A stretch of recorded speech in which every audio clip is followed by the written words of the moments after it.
Estamos en contacto ya con el doctor Mario Brini. Buenos días, Mario. ¿Qué tal? Buen día, Mario, ¿cómo estás? Ahí se escucha bárbaro. Espero que no tengamos mayores inconvenientes en el día de hoy. Con una nueva tecnología. Ojalá. Estamos con una nueva tecnología, ¿eh? Así que vamos a ver si con esta podemos encaminarnos de la mejor manera. Mario, Qué bueno, maravilla. estamos en una nueva etapa de la cuarentena y se ha Sí, producido una situación bastante paradójica.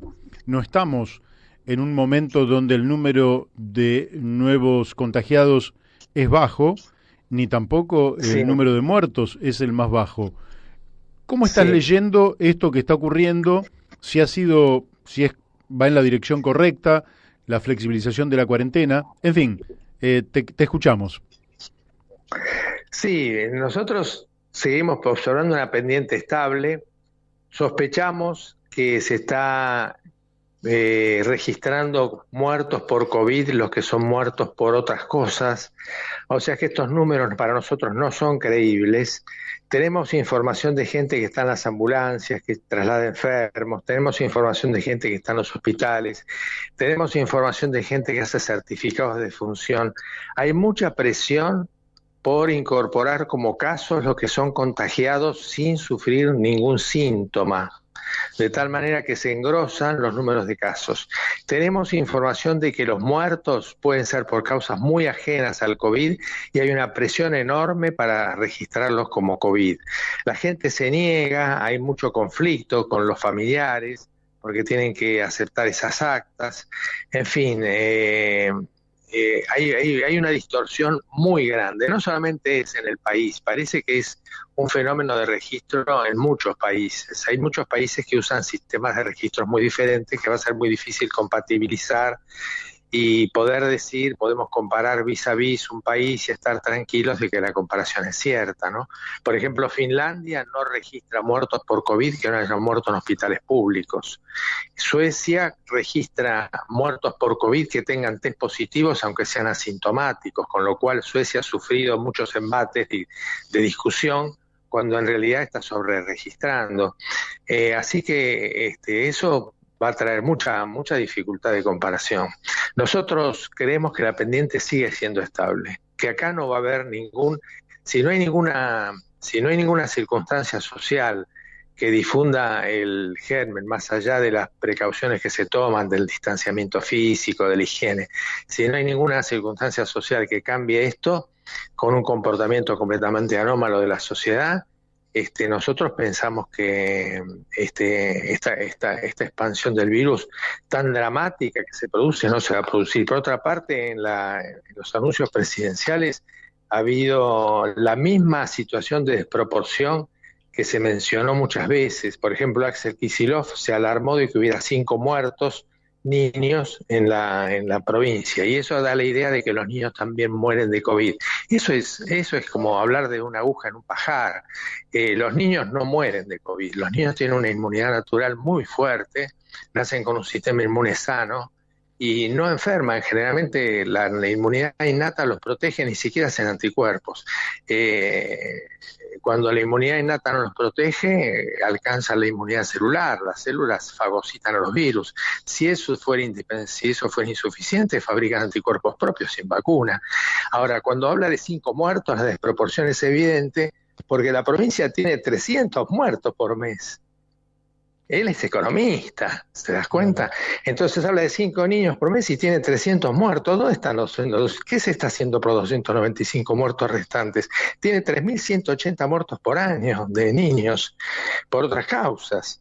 Ujú. Entonces hay una. Después cuando dice el presidente que nadie se quede sin médicos, es una confesión de partes. La gente se está quedando sin médicos y él en el discurso dice que nadie se quede sin médicos. Lo que pasa es que se está desatendiendo todo lo que no es COVID y se está pasando a COVID lo que no es COVID también, ¿no es cierto? Ujú. La letalidad de los casos no aumenta. Una persona que se enferma por COVID ahora tiene menos chances de morirse por COVID que antes. Los tratamientos han mejorado, la virulencia del germen ha bajado. Se habla de responsabilidad colectiva, pero hasta ahora no se había apelado a la responsabilidad colectiva. Se había obligado a asumir una cuarentena coercitiva sin ningún tipo de diálogo, en un estado de inconstitucionalidad latente. Yo creo que los constitucionalistas en general están de acuerdo en que se han deshonrado los derechos y garantías. ¿Cómo se puede funcionar con salud pública sin derechos y garantías?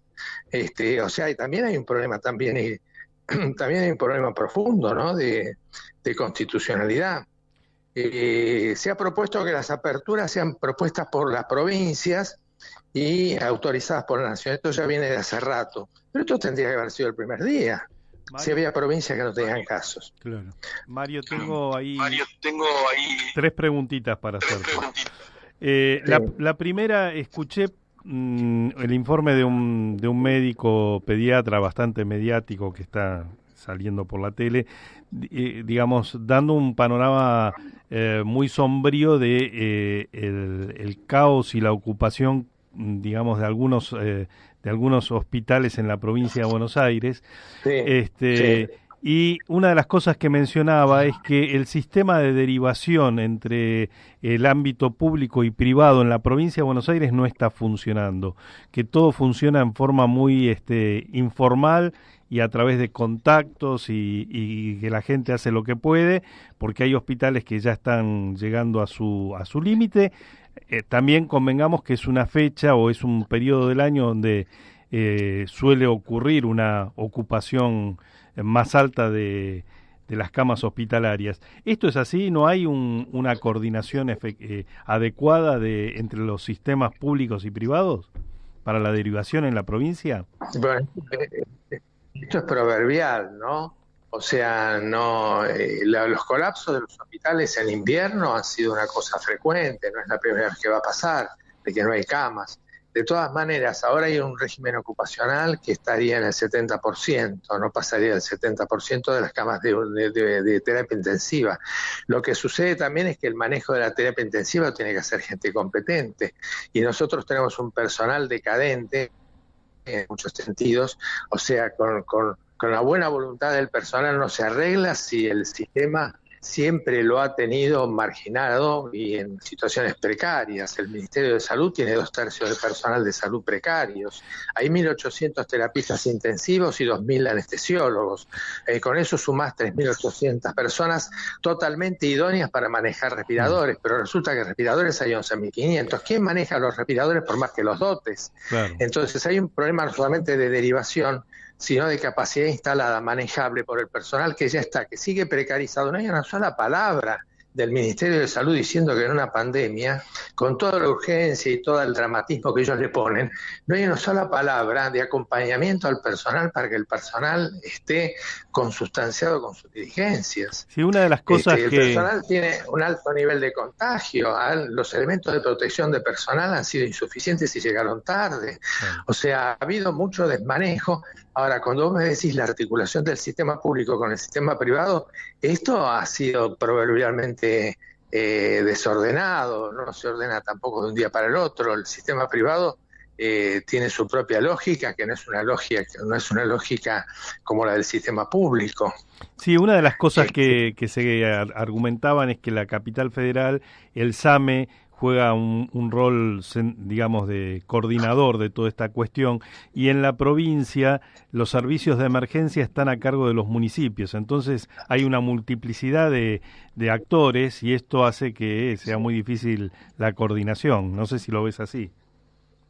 Sí, esto ha sido así. Los hospitales son municipales y los centros de salud son... los hospitales son provinciales y los centros de salud son municipales.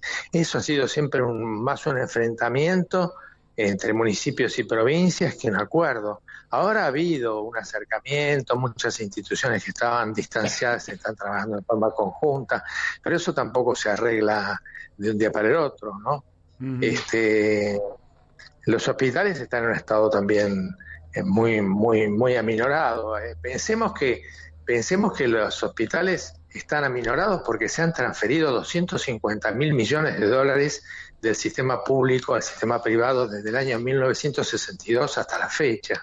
O sea que en 60 y pico de años se puede calcular que la transferencia al sistema de obras sociales e indirectamente al sistema privado ha sido de 200, es mayor que la deuda externa. Era otro sistema público. Si ahora lo quieren remendar, lo pueden hacer, pero de aquí en adelante tendríamos que salir con un sistema completamente transformado. La seguridad social en la Argentina es privada. Es un hecho insólito. Es un hecho insólito. Acá tenemos dos seguridades. La seguridad privada, que serían los prepagos, y tenemos la seguridad social, que serían las obras sociales. Pero las obras sociales nacieron privadas, nacieron contratando sistemas privados cuando eran muy inferiores al sistema público. Esto ha sido siempre así. Entonces el sistema está quebrado desde que se creó, desde que la existencia del Ministerio de Salud en 1948. Entonces arreglar eso, donde la transferencia no se va a recuperar, esos 250.000 millones no se van a recuperar, y se sigue transfiriendo dinero desde el sistema público a las obras sociales, que ya sabemos cómo están dirigidas por gremios que se han apropiado sin ningún sistema que se parezca al cooperativismo y al mutualismo, donde se resolvía en forma asamblearia. Acá se resuelve por dirigentes que disponen discrecionalmente de los fondos de la seguridad social. Sí. Que no debería llamarse así. Y aparte convengamos que dentro de las 10 fortunas más grandes de la Argentina, 3 están vinculadas al ámbito de la salud, que son 2, Roemer, Bagó y Velocopit en la seguridad social, ¿no? O sea que evidentemente esa transferencia de recursos ha permitido que se amasaran grandes fortunas en la Argentina. También, claro, muy importante. Mario, da la impresión de que ahora se ha asumido... Nosotros estamos viendo que ha habido... ¿Cómo? ¿Hola? Sí. ¿Me escuchás, Mario? Sí. Se ha asumido un poco... Te escucho. Se ha asumido un poco que el número de contagiados no es el número de detectados o de testeados. Incluso en Estados Unidos se habla de que el número podría ser 10 veces mayor. Eso estaría generando algo que vos has planteado desde el comienzo, que es la inmunidad social o comunitaria, no sé cómo se dice técnicamente, o de rebaño, como dicen otros, y que eso estaría haciendo que en algún momento el descenso de posibilidades de extensión del contagio habría empezado, de manera que estaríamos empezando en el descenso de la curva. Ese pico y ese descenso, en capital, algunos dicen que ya estarían en el pico y otros dicen que en provincia podría llegar en 1 o 2 semanas. ¿Esa tesis, vos la ves razonable? Sí, parece razonable. Estaríamos con un R de 1,02, o sea, una reproducción de uno. Cada caso reproduciría otro en capital y cada caso reproduciría 1,3 en la provincia. Eso sería que el R ha bajado claramente. El R es la capacidad reproductiva de replicabilidad de casos. Eso es un hecho muy positivo. Eso estaría hablando de que por fin empieza a aparecer este tema de la inmunidad, incluso en el discurso. Imaginemos que Pedro Can no habló jamás de la inmunidad desde que comenzó todo esto, y recién el 12 de julio habló de la inmunidad natural, recién el 12 de julio. Hasta ese momento decía, al que no le guste la cuarentena, que se banque la unidad de terapia intensiva o la muerte. Era un discurso dantesco, ¿no? El propio presidente tenía un uso autoritario cuando decía, me dieron lo van a obedecer por las buenas, si es mejor, y si no por las malas. Ese discurso autoritario está desapareciendo. Están desapareciendo 3 discursos. Uno, el epidemiológico, acentuando algo que ya había comenzado, que es que las provincias consulten las aperturas y la nación decida. Con lo cual empieza a haber una diferenciación propia de la epidemiología que la habían ignorado. La segunda cosa que aparece es la inmunidad, que la posibilidad de que la inmunidad natural se anticipe y que casi haga a lo mejor innecesaria la vacuna si la vacuna o no llega o no es efectiva, o si, como algunos dicen, el virus es inviable. La tercera cosa que aparece es la autorresponsabilidad social. No sabemos si esta autorresponsabilidad social después no se vuelve en contra, porque si hay una pequeña en un ida y vuelta de la infección, después se dice, bueno, la gente no cumple, etcétera. Pero lo cierto es que no se habló nunca de la autorresponsabilidad social. Se hablaba de la obligación coercitiva de hacer lo que al gobierno le parecía, y esto que iniciaba causas penales y demás. Entonces es muy positivo que me parece que se hable de que hay una autorresponsabilidad social y se la espere. quiere decir que estamos en condiciones de pensar que se quieren hacer cosas diferentes o se está percibiendo esto de una manera diferente. De todas maneras, para cambiar esto de una manera que nos prevenga de futuras pandemias, y hay que pensar en un cambio radical del sistema, ¿no es cierto?, del tipo presupuestario. No puede haber 7 pesos para las epidemias y endemias del país por habitante y por año, eso es una vergüenza. Los equipos tendrían que estar conformados ya con anterioridad, trabajando en la calle. Hay que ver que nosotros tenemos una experiencia de equipos en la calle, tanto en zonas rurales como en las zonas públicas, en el caso de la Tandos en la ciudad en la provincia de Buenos Aires, y son programas que han muerto. Esos programas daban la posibilidad de que la atención de estas epidemias sea totalmente diferente. El que desarmó fue Ginés González García. Tenemos al ministro de Salud que desarmó el programa de Ferrara, que trabajaba con equipos en los barrios. Eso hubiera sido muy importante para la epidemia, pero eso fue desarmado. La otra cuestión es la seguridad social, cómo se junta la seguridad social de una manera no con el Estado, porque es un drama pendiente de 70 años. ¿Cómo se transforma que la salud no sea de derecho privado, sino que sea de derecho público? Que cada vez que hay un problema de salud importante, el Estado sea parte de conflicto con pagos o con obras sociales. En este momento es de derecho privado, salvo las obras sociales creadas por ley, pero si no son creadas por ley es de derecho privado. Después hay oligomonopolio en la salud por todos lados. Entonces eso también habría que ponerlo en caja. Tenemos un oligomonopolio flagrante en el tema de la diálisis con Fresenius. Todos los dializados del país están prácticamente cautivos de esta firma que nosotros anunciamos en el año con un trabajo que se llamaba Internacionalización de la diálisis en Argentina, que fue publicado en el año 2000. No pasó absolutamente nada y anticipábamos que iba a haber un oligomonopolio por parte de Fresenius. O sea, hay un montón de cosas que tienen que ver con el tema del personal. Tenemos 20.000 enfermeras en la calle que están lavando pisos o están haciendo costura. Nos están faltando 150.000 enfermeras. Si el Estado no hace esto, la próxima pandemia nos agarra como esta. Claro. Quiere decir que hay que pensar en salir, de salir con esto con un sistema transformado, ¿no? Uh-huh. ¿Y pensás que esto va a abrir un debate? Porque ¿pensás que va a abrir un debate esto a futuro? Si el Estado realmente ha cambiado al poner en la agenda la salud, cosa que no estaba, si el Estado es central en las decisiones de salud, cosa que no estaba, que parece como que son avances que se han propuesto, nosotros estaríamos con un gobierno que es igual al que tuvimos durante 20 años, porque acá las diferencias entre el gobierno del Frente y el gobierno del PRO respecto de salud no han sido esenciales, han sido 20 años verdaderamente de desmanejo y de pendiente hacia abajo del programa del sistema público, continuando todo lo que venía ocurriendo desde la creación del Ministerio de Salud en el año 1948. Pero por eso nosotros llegamos a tener 10 veces más mortalidad materna, y a ninguno de los dos gobiernos, a ninguno de los dos regímenes les importó, no hicieron nada.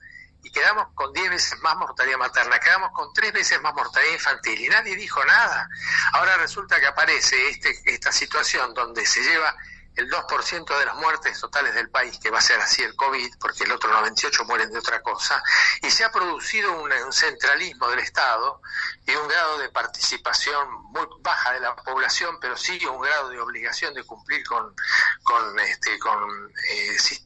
propuestas normativas coercitivas, donde el Estado ha ocupado, por un lado, el lugar central, por otro lado, ha colocado en la agenda la salud. Si esto persevera en la línea de un cambio positivo para el sistema, tanto público como privado, y seguridad social en su articulación y justa distribución de recursos y regulaciones reales por parte del sistema público, y estamos en otro sistema, pero hay que ver si eso ocurre, ¿no? Bueno, Mario, te agradecemos muchísimo la participación y vamos a seguirla el martes de la semana que viene. Muy bien, muchísimas gracias, Mario. No, gracias a vos. Un abrazo. Y un fuerte abrazo. Gracias.